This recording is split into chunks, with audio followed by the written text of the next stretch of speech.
Pok, Pok, Pok. Assalamualaikum warahmatullahi wabarakatuh. Waalaikumsalam warahmatullahi wabarakatuh. Alhamdulillahirabbil alamin. Apa kabar Ibu Elva Tazar? Alhamdulillah baik, Mas. Puasa sekarang. Alhamdulillah. Lancar ya Bu puasa? Lancar, alhamdulillah. Alhamdulillah, Masya Allah. Alhamdulillah.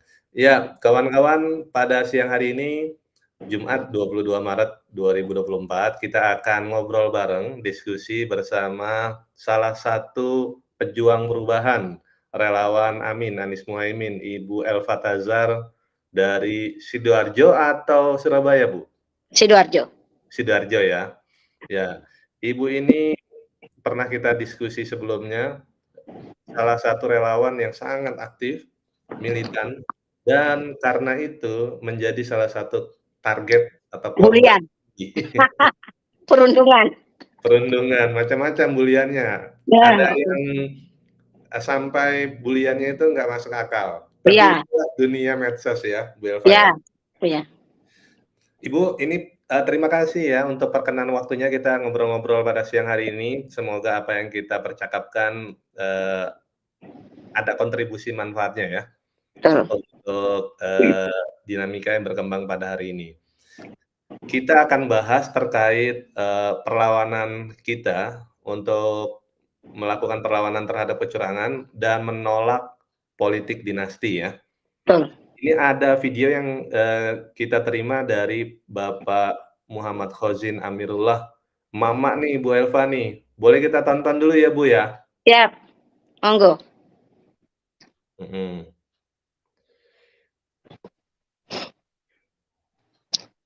Oh, biar jelas.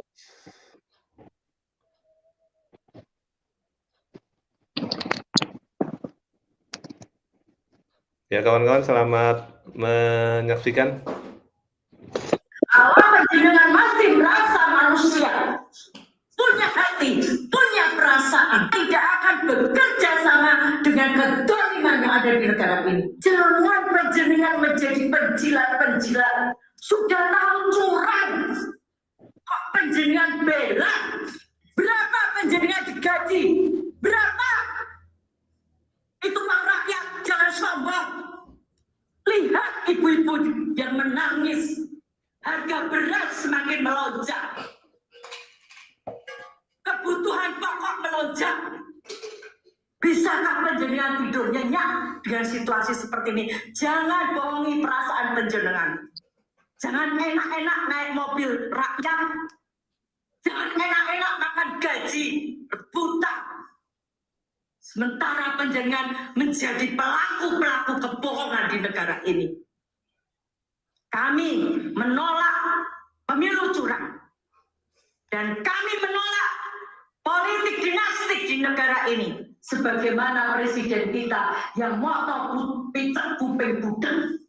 Oleh sebab itu, saya mewakili emak-emak yang hari ini menangis karena kondisi ekonomi semakin berat. Mengajak panjenengan semua yang hatinya belum mati, mari berjuang bersama kami untuk negara ini, untuk keadilan di negara ini.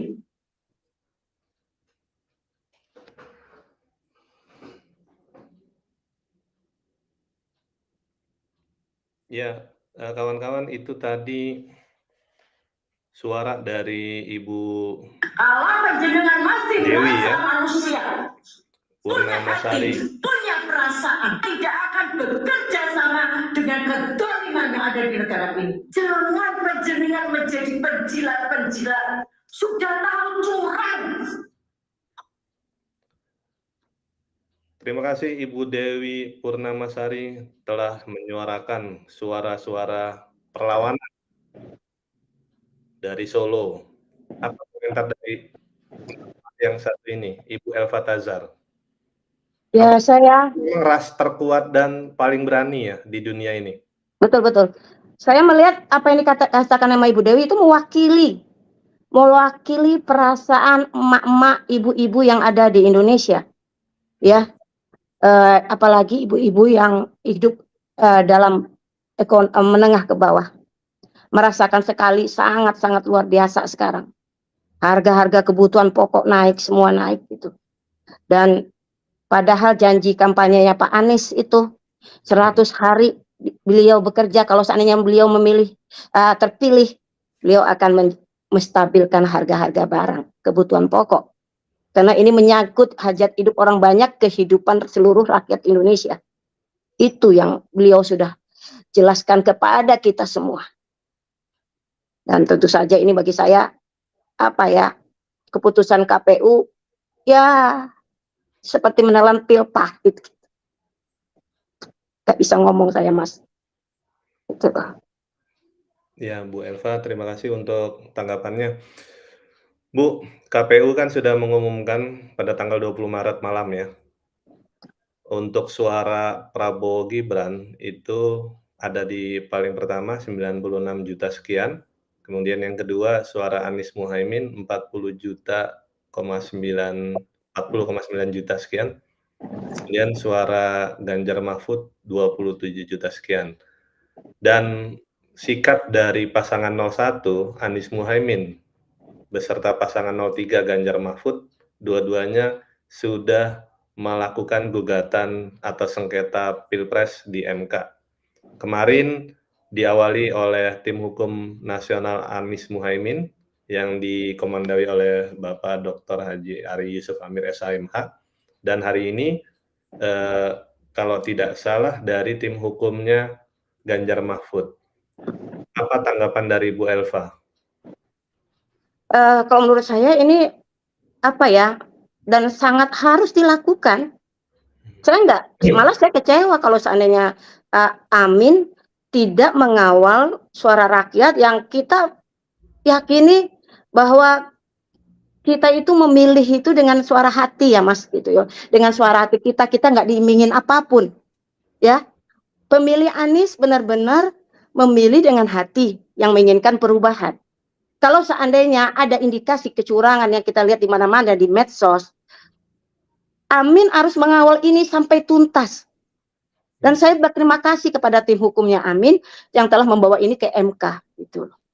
Kalau sampai Anies hanya menerima sampai KPU aja, kita kecewa Mas gitu loh. Oh, cuman segini toh.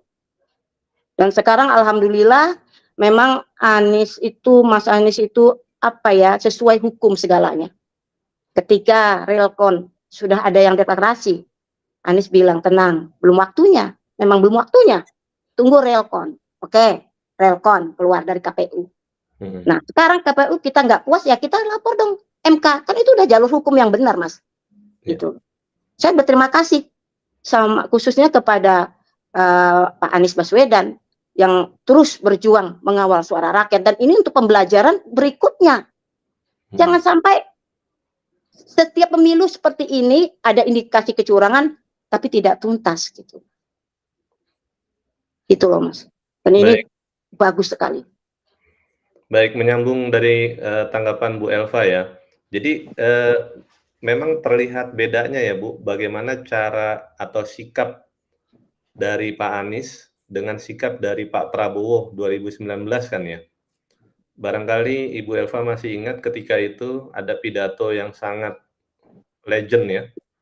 Saya akan timbul dan saya tenggelam bersama rakyat. Iya.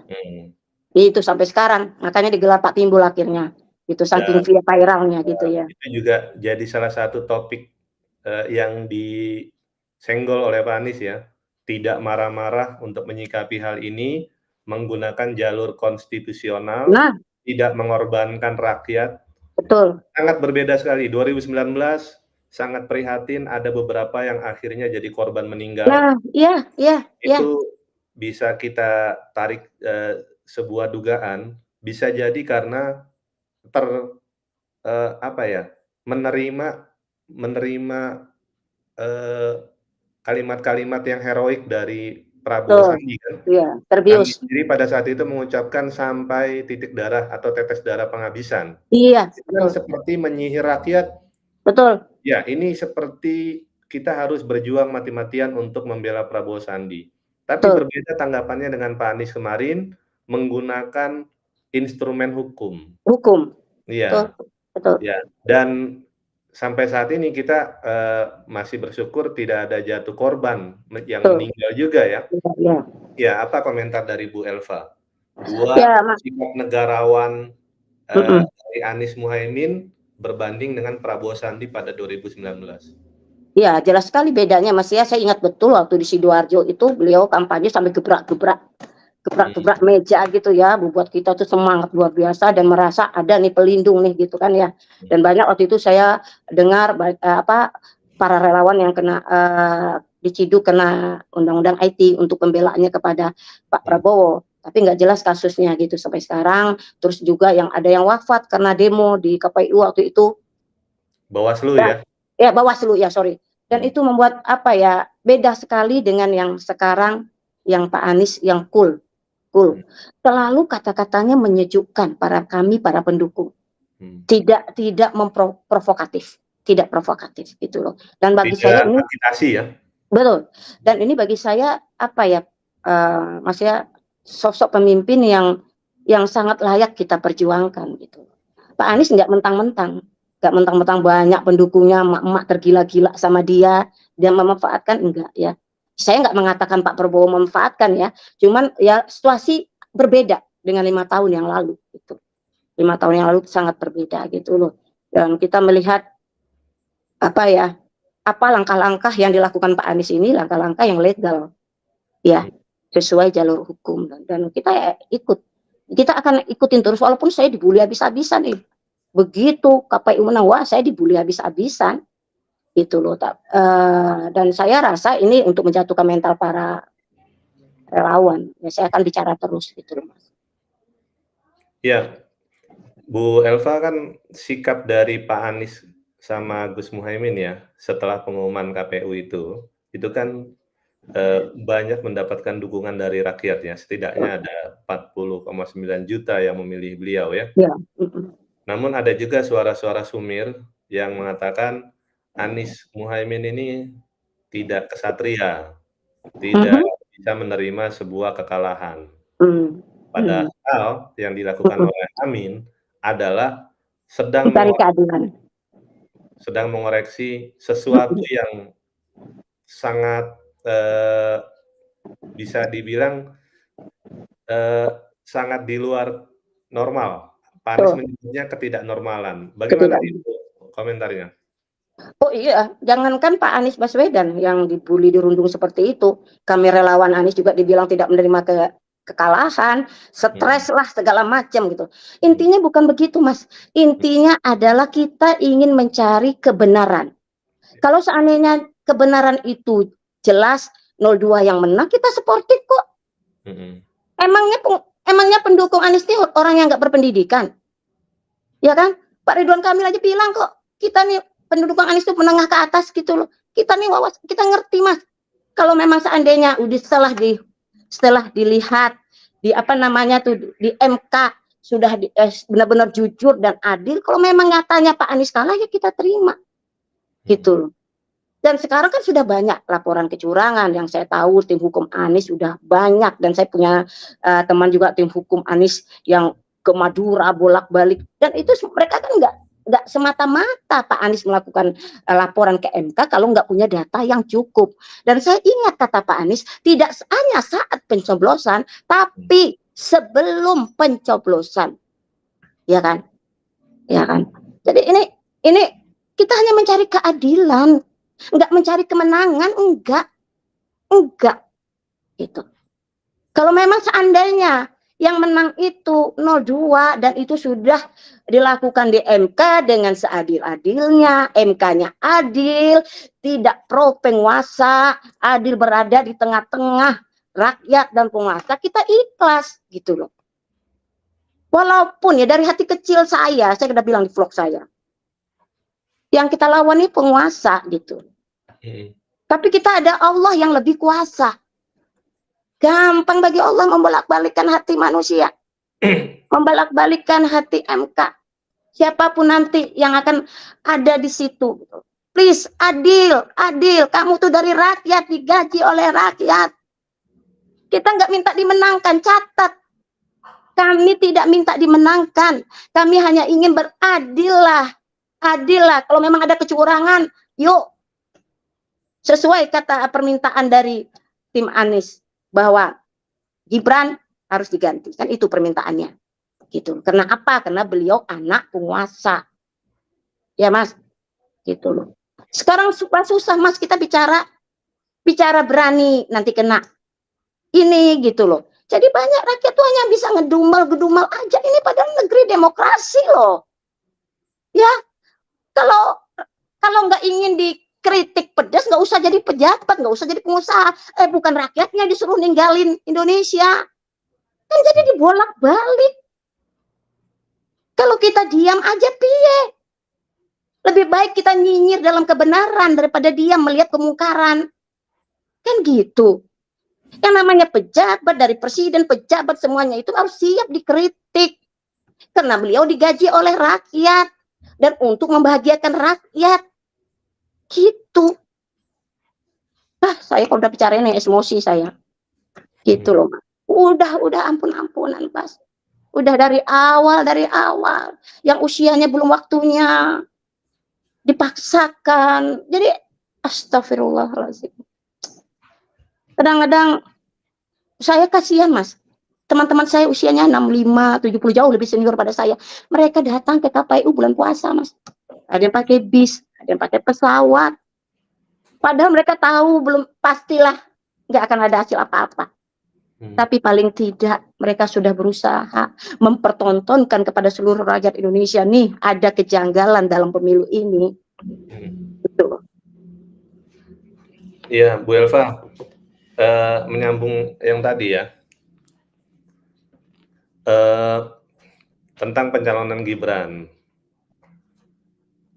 Kita review lebih dari 2 dekade lalu, salah satu tuntutan mahasiswa itu adalah penghapusan KKN, korupsi. Padahal pada saat Soeharto menjabat di masa-masa akhirnya itu, beliau baru berani atau istilahnya baru mempercayakan anaknya duduk di kursi menteri setelah sekian lama berkuasa. Tapi berbanding terbalik dengan Jokowi yang baru di periode kedua saja itu sudah banyak menempatkan, kita bisa bilang misalnya Gibran wali kota Solo, kemudian Kaisang ketua PSI, mantunya Bobi jadi wali kota Solo, dan kalau kita lihat di berita justru di kota Medan Bobi ingin diprospek juga untuk maju menjadi kepala-kepala daerah. Dan yang terakhir adalah mengakali hukum dari seorang paman di MK pada akhirnya undang-undang yang mensyaratkan minimal usia atau umur dari capres-cawapres itu minimal 40 tahun akhirnya bisa diloloskan untuk seorang Gibran. Menurut Bu Elva nih, kenapa untuk hal yang sangat terang benderang seperti ini ada sebagian masyarakat tidak bisa melihat bahwa ini satu hal yang salah. Bahkan keputusan KPU sendiri itu kan dianggap salah, melanggar etik ketua KPU-nya karena meloloskan Gibran. Tapi ada sebagian masyarakat yang melihat ini nggak masalah. Menurut Ibu itu gejala apa ya? Tahu Mas, saya kadang-kadang saya bingung Mas. Iya sih gitu loh. Apa mereka tuh nggak melihat ini loh sudah melanggar konstitusi, sudah diacak-acak semuanya gitu loh. Saya nggak ngerti ya. Mungkin kalau yang kelas-kelas atas itu mungkin karena jabatan atau apa ya. Nah ini rakyat loh. Saya ini yang pertanyaan Mas itu ya sama juga yang saya tanyakan sampai sekarang saya belum tahu jawabannya. Sudah jelas, tamannya sudah kena warning kan, gara-gara itu gitu loh. Kan berarti salah itu keputusan itu. Tapi kok ya lanjut terus gitu loh. Dan ini nggak bisa didiamkan lah Mas, gitu loh. Dan sangat tepat kalau timnya Amin membawa ini semuanya ke MK dari pencalonan Gibran sendiri. Kan dimulai dari situ kata Pak Anies kan. Saya nggak tahu ilmu saya yang terbatas ya Mas ya. Tapi setahu saya di seluruh dunia baru kejadian sekarang ini loh. Baru kejadian di saat bapaknya masih berkuasa, anaknya dicalonkan di negara demokrasi gitu. Saya nggak tahu apa ada di tempat lain seperti itu gitu loh. Yang ini yang membuat gimana? Lanjut, Bu. Ini yang membuat ya emak-emak, ibu-ibu yang melek politik terheran-heran dan rasanya kok segalanya jadi serba nggak masuk akal gitu. Nggak tahu lagi mesti ngomong ke siapa gitu. Nggak tahu lagi mesti ngomong ke siapa. Kita dipertontonkan hal-hal seperti ini. Anak saya bisa ngomong, Mas. Anak saya ngomong gini, alah capek-capek kuliah mah, cum laude juga. Kalau papa mah nggak penguasa mah, susah dapat kerja. Iya kan? Iya. Artinya kan memberikan pembelajaran yang tidak benar. Please, Mas Yasir sedikit berdakwah dalam Islam. Adil. Makanya salah satu orang yang masuk surga, Mas, adalah pemimpin yang adil. Karena kalau tidak adil akan merusak segala tatanan. Dan mencari celah-celah untuk memuaskan dirinya. Apapun itu, dalam bidang apapun itu. Tidak hanya pilpres, dalam kehidupan sehari-hari. Adil. Bahkan Rasulullah Muhammad SAW aja ketika bicara di depan sahabat, jangankan orang lain, anaknya Fatimah saja, kalau mencuri dia akan potong tangan. Begitu keadilan di dalam Islam. Dan bahasa adil itu tidak ada di dalam bahasa apapun kecuali dalam bahasa Islam. Indonesia apa bahasa adil? Adil kan dari bahasa Arab. Gitu. Kami hanya inginkan keadilan, Mas. Kami nggak ingin target kami. Berkali-kali saya bilang, target kami bukan Anies menang. Tapi adil lah. Kalau memang suara Anies kecil, kalau memang ini jujur, dan yang menang bukan Anies, silakan sportif kita dukung sama-sama. Kita bersatu dukung. Tapi kalau ada indikasi kecurangan, harus dikejar, harus dilihat siapa oknum-oknumnya, harus berlaku hukum, Mas. Itu loh. Kalau enggak, untuk apa ada Bawaslu, pengawas pemilu buat apa? Gitu loh. Ini yang membuat nyesek, Mas. Benar nyesek. Ya, Bu Elva, bahkan kalau kita buka-buka berita ya dari waktu-waktu sebelumnya, itu kan Jokowi diminta komentar sedikitnya ada 2 kali ya, terkait pencalonan Gibran. Waktu awal-awal Jokowi bilang baru 2 tahun lah kira-kira begitu baru menjabat. Mungkin masih malu-malu untuk berterus terang. Kemudian lain waktu lagi bilang usianya belum cukup. Baru 35 kan, sementara capres-cawapres di undang-undang itu kan minimal 40 tahun. Iya. Tapi setelah semua berjalan, komentarnya lain lagi. Betul. Tidak, ya itu hak politik anak lah kira-kira begitu. Orang tua hanya merestui atau apa. Iya. Dengan orang yang sama, tapi dalam waktu yang singkat sikapnya berbeda 180 berubah. Iya. Menurut Bu Elva itu teori apa yang bisa menjelaskan seperti itu? Kalau menurut saya sih nggak ada teorinya kecuali teori nafsu ingin berkuasa dilanjutkan, itu aja gitu loh. Jadi kan kita banyak jejak digital sekarang. Pejabat-pejabat dulu ngomong A, sekarang ngomong B, dulu ngomong C, sekarang A, pokoknya tidak konsisten gitu loh. Dan ini caranya untuk meloloskan anaknya gitu. Dengan cara apapun gitu. Dan menurut saya kita sebagai rakyat ya nggak boleh diam, kita harus cari keadilan itu, dan sudah tepat ini jalannya Pak Anies. Dan kita berharap sekarang kepada MK, Mas. Ya Pak ya. Walaupun kita tahu MK itu dalam lingkungan pakai siapa gitu, semuanya yang megang siapa gitu kan, yang di puncak itu siapa sekarang, bapaknya Gibran gitu loh. Padahal kadang-kadang ada rasa pesimis di hati ya, tapi saya pikir kita ada Allah, udah minta ke Allah aja deh Mas sekarang. Beneran Mas, berjuang udah nggak kurang-kurang dulu sebelum pilpres, sebelum pemilihan kita kampanye udah berjuang. Nah sekarang kita hanya berharap seluruh rakyat Indonesia, ayo kita memohon kepada Allah, terutama untuk MK ini, supaya hati mereka dibukakan kita nggak minta pembelaan. Kita nggak minta kita dimenangkan, enggak, jujur aja dah. Jujur, adil dah, 2 itu aja. Ingat, hidup ini nggak lama. Ya, kadang-kadang saya masih mikir orang ya Allah, apa nggak takut pengadilan Allah nanti? Hah? Pengadilan dunia bisa kita rekayasa, bisa. Pengadilan Allah kita nggak akan bisa rekayasa. Sampai kapan sih hidup ini, Mas? Hah? Sampai kapan? Ya kan? Luqmanul Hakim di dalam Al-Quran sebelum meninggal, dia pesan ke anaknya, wahai anakku, apa yang kamu sembah setelah aku? Itu pesan Luqmanul Hakim. Tapi sekarang kita bisa lihat, orang yang dipikirkan adalah, kalau aku mati nanti anakku punya kekuasaan enggak? Punya kekayaan enggak? Berkuasa enggak turunanku nanti? Gitu. Dan macam-macam. Ini negara demokrasi, bukan negara kerajaan. Ketahuan negara kerajaan yang turun-temurun. Ya kan, Mas? Wah, saya benar-benar melihat emak-emak, ada nenek-nenek yang orasi, yang viral itu usianya 74 tahun, saya nangis, Mas. Saya yakin dia berjuang bukan buat diri dia, tapi buat anak cucunya, buat generasi ke depannya. Kalau kita nggak bergerak sekarang, Mas, nanti anak cucu kita protes sama kita. Ngapain dulu nenek? Nggak ikut berjuang, hingga kami begini.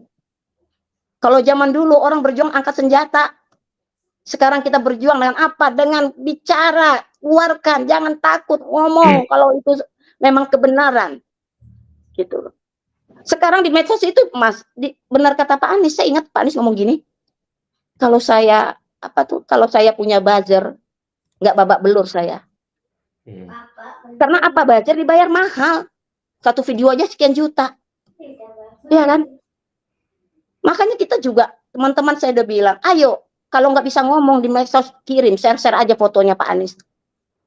Jangan sampai tenggelam. Ini perjuangan, nggak boleh berhenti. Gitu, Mas. Iya, Bu Elva kan salah satu relawan yang kontribusinya bisa dibilang besar sekali, Bu, ya. Dengan kondisi yang seperti ini, apakah Ibu menyesal pernah mendukung Anies Muhaimin? Tidak pernah. Wallahi saya katakan, saya sampai bilang di vlog-vlog saya bersumpah wallahi saya tidak pernah menyesal berjuang bersama Anies Baswedan. Dari awal saya siap menjadi relawan Anies, Mas. Saya sudah punya firasat bahwa yang akan saya bela ini mati-matian ini akan kalah. Saya sudah punya firasat itu, Mas. Tapi saya lanjut terus. Walaupun ada beberapa pihak ngajak saya masih kepada 02. Teman-teman yang dulu. Ayo, ini pasti menang, ini gini. Tapi saya enggak. Ini bukan masalah menang dan kalah, tapi di mana kita berpihak. Di mana kita membela. Sekarang Anies menang, Prabowo menang, Anies atau Prabowo yang menang, hidup saya mah begini-gini aja, Mas. Saya nggak akan ada perubahan apa-apa, nggak akan jadi menteri, nggak akan jadi apa kalau Anies menang. Cukup saya udah mengantarkan, ikut berjuang bersama Pak Anies, saya sudah puas. Kalau menang, alhamdulillah, saya kembali beraktivitas dan tetap memantau nantinya, terutama untuk rakyat kecil, Mas. Yang saya pikirkan cuma rakyat kecil. Tuh. Sekarang beli beras aja susah. Gitu. Nggak akan pernah menyesal. Ya, Bu Elva, demokrasi ini kan memang one man one vote ya, satu orang satu suara. Jika diterapkan di Indonesia itu kan ada sejumlah tokoh yang bilang bahwa demokrasi memang belum cocok atau belum kompatibel diterapkan di Indonesia. Karena dalilnya salah satunya menurut tokoh itu tingkat pendidikan di Indonesia itu masih belum terlalu baik. Sehingga masyarakat dalam menentukan pilihan itu instrumen yang digunakan kan mestinya salah satunya wawasan ya, untuk melihat latar belakang tokoh, kemudian juga jejak-jejak sebelum dia muncul ke publik itu seperti apa. Betul, rekam jejak. Betul. Ini kita coba cek Bu ya, data yang ada nih. kita coba tampilkan di sini.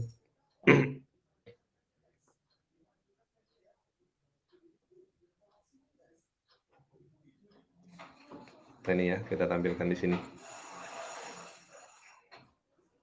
Dilansir dari kata data ya, databooks.katadata.co.id. Tulisan dari Adi Ahdiat 27 Oktober 2023, akhir tahun lalu ini Bu Elva. Persentase penduduk Indonesia usia 15 tahun ke atas berdasarkan pendidikan yang ditamatkan Maret 2023. Yang menamatkan perguruan tinggi baru 10,15%. SMA atau sederajat ini tingkat aliyah juga ya, 30,22%. SMP atau sederajat sanawiyah 22,74%. Sementara SD atau sederajat madrasah ibtidaiyah 24,62%. Dan yang tidak punya ijazah 12,26%.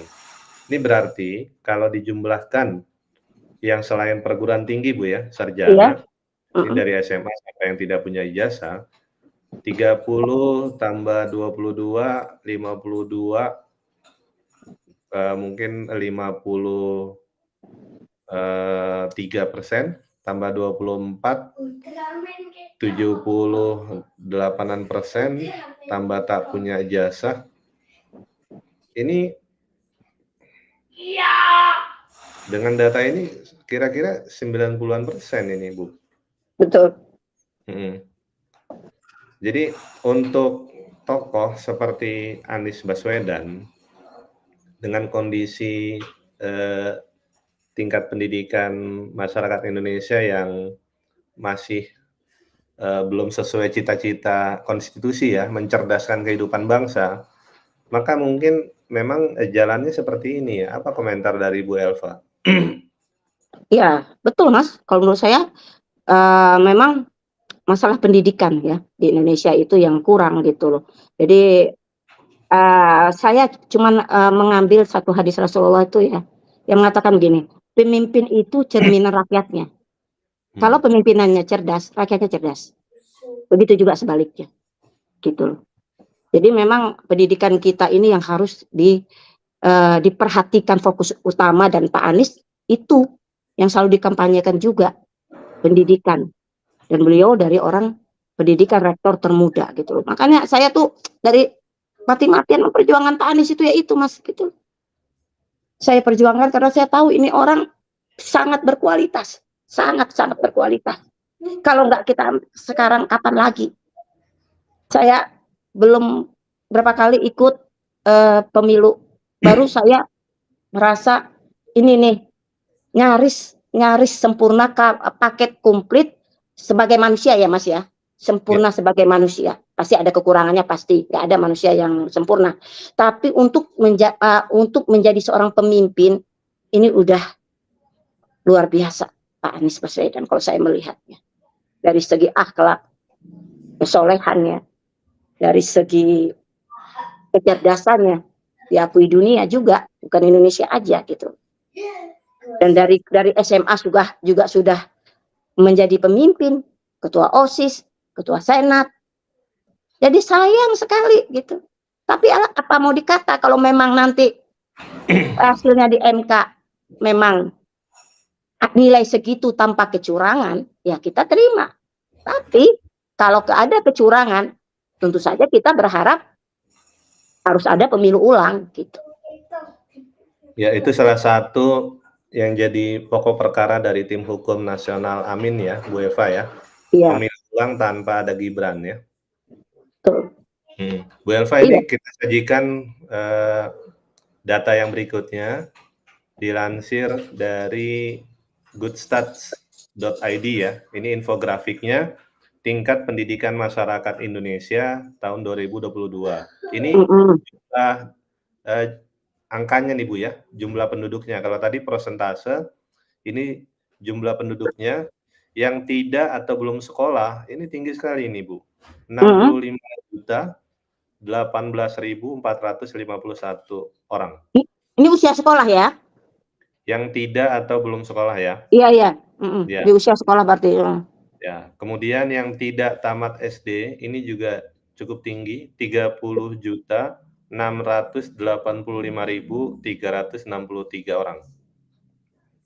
Lalu yang baru menamatkan sekolah dasar ini lebih tinggi ya, 64.446.545 orang. Yang tamatnya hanya SD nih Bu ya, Bu ya Elva. Allah, iya iya iya. Itu memprihatinkan untuk negara yang seluruh sumber dayanya ada. Betul. Hasil buminya itu yang tertanam di bumi ya macam-macam ada. Yang di lautnya macam-macam ada, yang Betul. di hutan, perkebunan luar Minyak biasa. segala. Jadi nggak kurang ini Indonesia sebetulnya. Tapi seperti ada semacam sistem yang membuat cita-cita dari kemerdekaan kita ya, mencerdaskan kehidupan bangsa ini belum berhasil nih. Ini kan yang diangkat oleh Pak Anies nih, mencerdaskan kehidupan bangsa nih. Jumlahnya luar biasa Bu Elva. Yang baru tamat SD ini 64 juta sekian. Kemudian yang tamatannya SMP 40.035.862 orang. Ya Allah.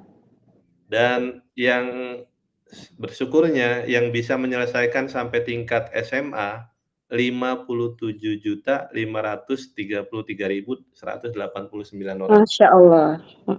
Sementara yang beruntung bisa melanjutkan studinya dari D1 dan D2 itu ada 1.126.080 orang. Kemudian yang beruntung bisa sampai ke jenjang D3 ada 3.517.178 orang. Kemudian yang beruntung bisa menyelesaikan S1 ada 12.081.571. Sementara yang S2 ada di bawah 1 juta ya, 805.757 orang. Dan yang S3 ini jauh lebih sedikit yang bisa mengenyam pendidikan doktoral 61.271 orang. Dari data ini memang pemimpin yang baik adalah pemimpin yang bisa mengentaskan garis kemiskinan dan taraf pendidikan dari rakyat Indonesia. Betul. Ada film yang terbaru di Netflix itu ya. Kalau tingkat pendidikannya terus terawat seperti ini, maka penguasa-penguasa yang licik akan terus merawat seperti ini. Tapi pemimpin-pemimpin yang baik dan terbaik akan mengubah data ini sehingga yang kecil ini bisa digeser ke sini yang tidak tamat. Betul. Tapi untuk yang S3, S2, S1 ini grafiknya berubah ke kanan. Itu pemimpin yang baik, tapi pemimpin yang ingin menciptakan suasana ini terus terjadi sehingga rakyat mudah dibeli, ya sungguh memprihatinkan ya. Apa komentar dari Bu Elva? Ya, saya ingat kata Pak Anies mengatakan begini, bahwa pendidikan itu adalah investasi. Jadi kita jangan pelit-pelit sama pendidikan. Itu kata Pak Anies. Saya ingat betul. Jadi benar sekali kalau kita ingin maju, ya, pengen punya pemimpin yang benar, ya perbaiki dulu pendidikannya. Jangan dibiarkan rakyat Indonesia bodoh, gitu loh. Jangan dibiarkan rakyat Indonesia bodoh. Dan menurut Pak Anies, pendidikan itu adalah investasi jangka panjang. Kenapa? Kalau SDM Indonesia bagus, insya Allah segalanya akan lebih baik dari segi ekonomi, politik, sosial. Karena semuanya dari pendidikan gitu. Dan itu yang membuat kita semakin, ya Allah, ini orang kalau nggak diperjuangkan, aduh. Yang tadi Ibu bilang ya, ini pemimpin yang bisa dikatakan sangat ideal untuk saat ini. Paket komplit. Komplit. Komplit. Dia coba Mas ya, dia bisa live TikTok itu ya dengan banyak buzzer yang menyerang dengan kata-kata yang apa, dia bisa jawab semuanya. Dan bukan hanya menjawab, juga memberi solusi. Jadi sebagai motivator bisa, ya, sebagai bapak bangsa ya, orang manggilnya abah kan ya, karena begitu sejuknya Pak Anies itu dengan kata-katanya, dengan body language-nya gitu. Seorang pemimpin yang kebapaan gitu. Dan termasuk ya Bu Ferry ya, istri beliau ya, saya melihatnya sosok ibu yang sangat apa ya, ngayomi, dan beliau tuh katanya magisternya S2-nya jurusan parenting kan. Kebayang nggak tuh kalau itu jadi ibu negara? Iya. Gimana keluarga-keluarga Indonesia akan bisa menjadi keluarga-keluarga yang mapan, yang cerdas, yang membuat, karena kekokohan satu bangsa itu kan dari keluarga, Mas. Ya nggak? Iya, betul. Kalau keluarganya ambruk, ya kedepannya akan timbul generasi-generasi broken home, ya nggak? Gitu. Ya. Ini luar biasa, luar biasa. Makanya saya tuh berjuang all out. Dan saya bukan hanya saya, banyak ibu-ibu di luar sana. Kalau saya masih untung Mas, difasilitasi oleh suami saya. Suami saya nyiapin semuanya, didanai oleh suami saya. Bagaimana ibu-ibu yang pakai uang sendiri, pakai angkot? Aduh, saya kasihan ngelihatnya Mas. Saya masih bisa nyetir sendiri, masih bisa apa ya? Masih bisa ya nyaman gitu loh. Saya punya asisten yang suka videoin saya. Ya. Karena semua disiapkan oleh suami saya gitu. Bagaimana ibu-ibu yang di sana yang mereka berjuang benar-benar berdarah-darah untuk pemilihan presiden ini yang adil dan jujur gitu. Ya Bu Elva, dari data ini kan kita tuh sebetulnya ingin menyampaikan begini ya, ada tokoh yang sangat ideal, sangat bagus, sangat baik untuk kemajuan Indonesia. Sayangnya ada sebagian masyarakat yang belum tahu. Padahal untuk memperjuangkan seluruh rakyat Indonesia kan, bukan hanya pemilihnya. Iya. Betul. Iya. Kadang-kadang saya pikir gini ya. Saya kan dibully habis-habisan, dirundung habis-habisan. Bukan kata-kata yang tidak sepantas di medsos. Saya cuma berpikir gini, apa mereka tuh nggak tahu loh, saya berjuang ini, berbuat ini buat kalian gitu loh. Bukan saya sombong Mas. Alhamdulillah saya udah lebih dari cukup yang Allah berikan kepada saya. Gitu. Alhamdulillah gitu loh. Saya sudah nyaman banget gitu. Tapi kan saya mikir ke rakyat Indonesia Mas, dari segi pendidikan aja kayak begitu yang Mas lihat tabel tadi, gitu loh. Iya. Jadi ya benar-benar kita berharap mudah-mudahan MK benar-benar berlaku jujur dan adil. Itu aja. Baik, Bu Elva, ini terima kasih banyak ya untuk waktunya, sudah berbagi pandangan, berbagi keresahan, betul. Dan berbagi optimisme juga. Dalam harapan kita siang ini. Semoga ada manfaat yang bisa kita petik ya.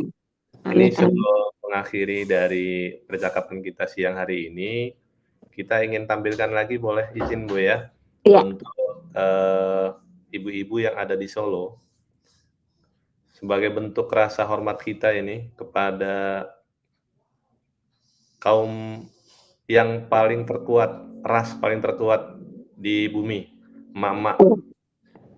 Demo kalau nggak ada di depan mama, waduh, bener deh, ini ras paling terkuat ini. Kita putarkan videonya untuk kawan-kawan yang belum menyimak tadi. Selamat menyaksikan. Ya.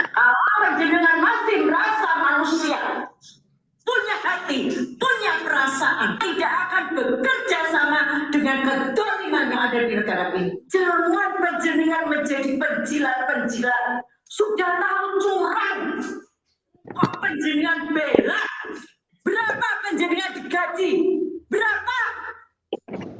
Itu uang rakyat, jangan sombong. Lihat ibu-ibu yang menangis, harga beras semakin melonjak, kebutuhan pokok melonjak. Bisakah penjenengan tidur nyenyak dengan situasi seperti ini? Jangan bohongi perasaan penjenengan. Jangan enak-enak naik mobil rakyat. Jangan enak-enak makan gaji rebutan. Sementara panjenengan menjadi pelaku-pelaku kebohongan di negara ini. Kami menolak pemilu curang. Dan kami menolak politik dinastik di negara ini. Sebagaimana presiden kita yang moto picek kuping budeng. Oleh sebab itu, saya mewakili emak-emak yang hari ini menangis karena kondisi ekonomi semakin berat. Mengajak panjenengan semua yang hatinya belum mati, mari berjuang bersama kami untuk negara ini, untuk keadilan di negara ini.